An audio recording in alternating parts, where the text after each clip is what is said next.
एक गांधीवादी जिसने कभी सिद्धांतों से समझौता नहीं किया और अनुशासन व ईमानदारी के कारण वो अलग थलग भी पड़ गया। नमस्कार, द पेन डाउन में आपका स्वागत है। मैं हूं पीयूष त्रिपाठी।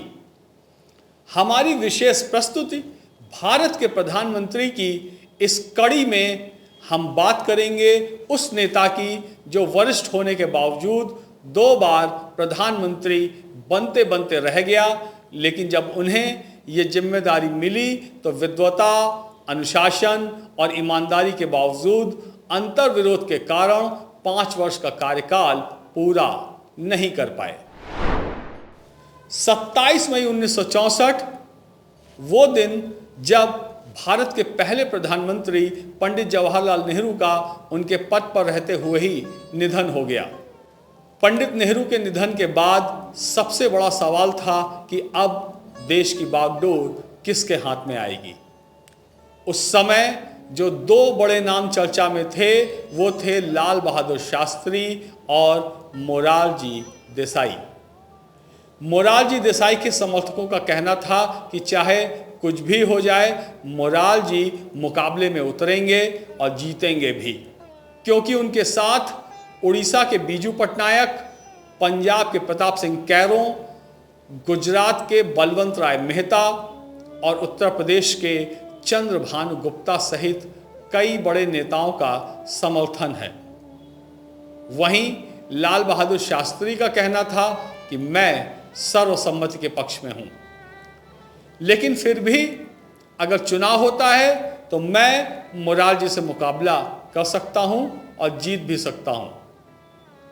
वहीं आपसी सहमति के लिए शास्त्री जी ने 2 नाम सुझाए, जयप्रकाश नारायण और इंदिरा गांधी।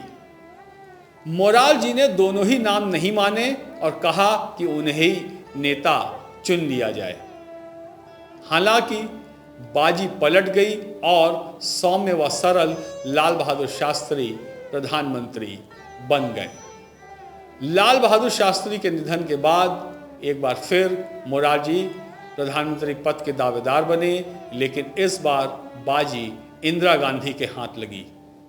हालांकि इस दौरान मोरारजी भाई कांग्रेस पार्टी और सरकार दोनों में बने रहे और 2 वर्ष के लिए देश के उप प्रधानमंत्री भी बने।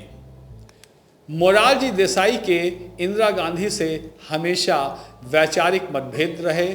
शायद इसी का नतीजा था कि जब 1969 में कांग्रेस 2 धड़ों में बटी तो मोरारजी इंदिरा गांधी की कांग्रेस आई छोड़कर दूसरे धड़े कांग्रेस ओ में शामिल हो गए और 8 साल तक विपक्ष में रहे। 29 फरवरी 1895 को मुंबई प्रेसिडेंसी में जन्मे मोरारजी देसाई पढ़ने में काफ़ी तेज थे और उनकी शिक्षा दीक्षा मुंबई के एल्फिंस्टन कॉलेज में हुई थी। 1917 में उनका चयन बम्बई की प्रांतीय सिविल सेवा में हुआ। मोरारजी देसाई का विवाह 1911 में गुजराबेन के साथ हुआ और उनके 5 बच्चे हुए। 1927-28 में गोधरा में डिप्टी कमिश्नर के रूप में तैनाती के दौरान वहां दंगे हुए, जिसके बाद उन्होंने कुछ विवाद के कारण अपने पद से इस्तीफा दे दिया और आज़ादी के आंदोलन में कूद पड़े। इस दौरान कई बार उन्हें जेल जाना पड़ा। 1952 में मोरारजी देसाई बम्बई के मुख्यमंत्री बने। इसके बाद साल 1956 में वो कांग्रेस में शामिल हो गए और राज्य से लेकर केंद्र सरकार में अलग अलग पदों पर रहे। मोरारजी देसाई के नाम भारत के वित्त मंत्री के रूप में अब तक सबसे अधिक 10 बार देश का आम बजट पेश करने का कीर्तिमान दर्ज है। 1969 में कांग्रेस छोड़ने के बाद एक समय ऐसा भी आया जब मोरारजी देसाई को 19 महीने जेल में रहना पड़ा। दरअसल 1975 में पीएम इंदिरा गांधी ने इमरजेंसी लगा दी और सभी विपक्षी नेता जेल में डाल दिए गए, जिसमें मोरारजी देसाई भी थे। इमरजेंसी खत्म होने से कुछ दिन पहले ही मोरारजी देसाई जेल से रिहा कर दिए गए। 21 मार्च 1977 को इमरजेंसी खत्म हो गई और इसके बाद देश में आम चुनाव हुए। इस चुनाव में संपूर्ण विपक्ष एक हो गया और जनता पार्टी के नाम से एक नई पार्टी का गठन कर कांग्रेस के खिलाफ चुनाव लड़ा गया। जनता पार्टी गठबंधन को 330 सीटें मिली। मोरारजी देसाई सूरत से लोकसभा के लिए चुने गए और देश के नए प्रधानमंत्री बने।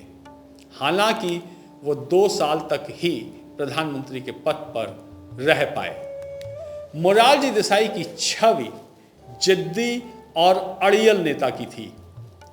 77 के चुनाव के दौरान ऐसा लग रहा था कि जगजीवन राम देश के अगले प्रधानमंत्री बनेंगे, लेकिन कहा जाता है कि उस समय चौधरी चरण सिंह ने मोरारजी का साथ दिया और इस तरह से मोरारजी देसाई देश के पहले गैर कांग्रेसी प्रधानमंत्री बने।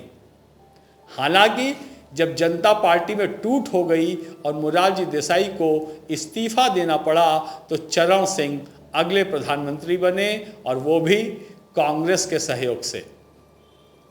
मोरारजी देसाई की सरकार भी खिचड़ी सरकार थी, जहां सभी नेता अलग अलग मतों के थे। उनका अपने मंत्रियों पर जोर नहीं रह गया और उनकी सरकार अल्पमत में आ गई। उन्हें पीएम के पद से इस्तीफा देना पड़ा। वो अकेले ऐसे प्रधानमंत्री थे जिन्हें भारत रत्न भी मिला और पाकिस्तान का सर्वोच्च नागरिक सम्मान तहरीके पाकिस्तान भी। कहा जाता है कि सिद्धांतों से समझौता न करने वाले मोरारजी देसाई स्वमूत्रपान चिकित्सा के बड़े पैरोकार थे। उन्हें रात में जागना भी पसंद नहीं था। शायद यही उनकी लंबी उम्र का राज था। मोरारजी देसाई का निधन 99 वर्ष की अवस्था में 1995 में हो गया। मोरारजी भाई अनुशासन और ईमानदारी से कभी समझौता नहीं करते थे, इसलिए उन्हें सख्त समझ लिया जाता था। उनका मानना था कि प्रधानमंत्री भी देश के कानून से ऊपर नहीं होता है। आज की कड़ी में बस इतना ही। अगले अध्याय में हम बात करेंगे देश के एक और प्रधानमंत्री की। आप हमारा चैनल द पेन डाउन ऐसे ही देखते रहें और चैनल को लाइक और सब्सक्राइब जरूर करें व बेल आइकन भी अवश्य दबाएं। धन्यवाद।